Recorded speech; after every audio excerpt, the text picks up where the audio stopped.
नमस्कार. आजच्या ठळक बातम्या. दिव्यांग कर्मचाऱ्यांची वैश्विक ओळखपत्रासह माहिती तात्काळ सादर करा. नांदेडचे जिल्हाधिकारी राहुल कर्डिले साहेबांचे बैठकीत आदेश. नांदेड जिल्हाधिकाऱ्यांनी घेतला दिव्यांग कर्मचाऱ्यांचा आढावा बैठक. प्रत्येक कार्यालयामध्ये दिव्यांग आरक्षणाअंतर्गत अधिकारी कर्मचारी कार्यरत आहेत.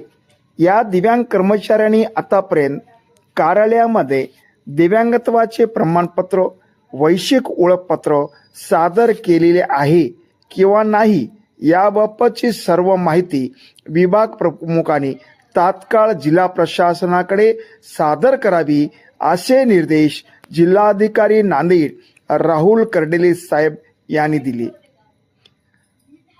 नांदेड जिल्हाधिकारी कार्यालयामध्ये त्यांच्या अध्यक्षतेखाली सर्व दिव्यांग व्यक्ती हक्क अधिनियमान्वये दिव्यांग वैश्विक ओळखपत्र UID अनिवार्य काढण्याबाबत बैठक संपन्न झाली.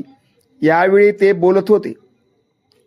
यावेळी जिल्हा परिषदेचे मुख्य कार्यकारी अधिकारी मेघना कावेली, जिल्हा विधी सेवा प्राधिकरणाचे सचिव शरद देशपांडे, उपजिल्हाधिकारी सामान्य अजय शिंदे, निवासी उपजिल्हाधिकारी किरण आंबेकर, उपविभागीय अधिकारी डॉक्टर सचिन खलाळ, जिल्हा शल्य चिकित्सक डॉक्टर संजय पेरके, जिल्हा परिषदेचे समाज कल्याण अधिकारी सत्येंद्र औलवार, जिल्हा दिव्यांग सक्षमीकरण अधिकारी अवधूत गंजेवार, शिक्षण अधिकारी योजना दिलीप बनसोडे यांच्यासह विविध विभागाचे विभाग प्रमुखांनी त्यांची उपस्थिती होती.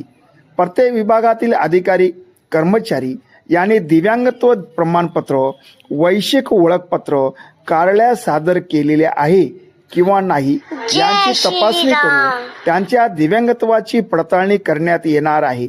जे अधिकारी कर्मचारी यांनी वैश्विक ओळखपत्र सादर केलेले नाही, पडताळीअंती ज्यांचे दिव्यांगत्वाची टक्केवारी 40% पेक्षा कमी आहे, ज्यांचे दिव्यांगत्व प्रमाणपत्र बोगस आढळून आलेले आहे, अशा सर्व अधिकारी कर्मचारी यांचे विरुद्ध दिव्यांग व्यक्ती हक्क अधिनियम 2016 मधील कलम 91 नुसार कारवाई करावी किंवा त्याने घेतलेल्या लाभाची रक्कम वसूल करण्याबाबत निर्देश देण्यात आलेले आहेत.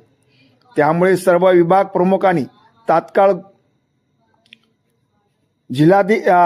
तात्काळ विभागात किती दिव्यांग आहेत, किती दिव्यांग जणांकडे UID कार्ड आहेत, किती जणांनी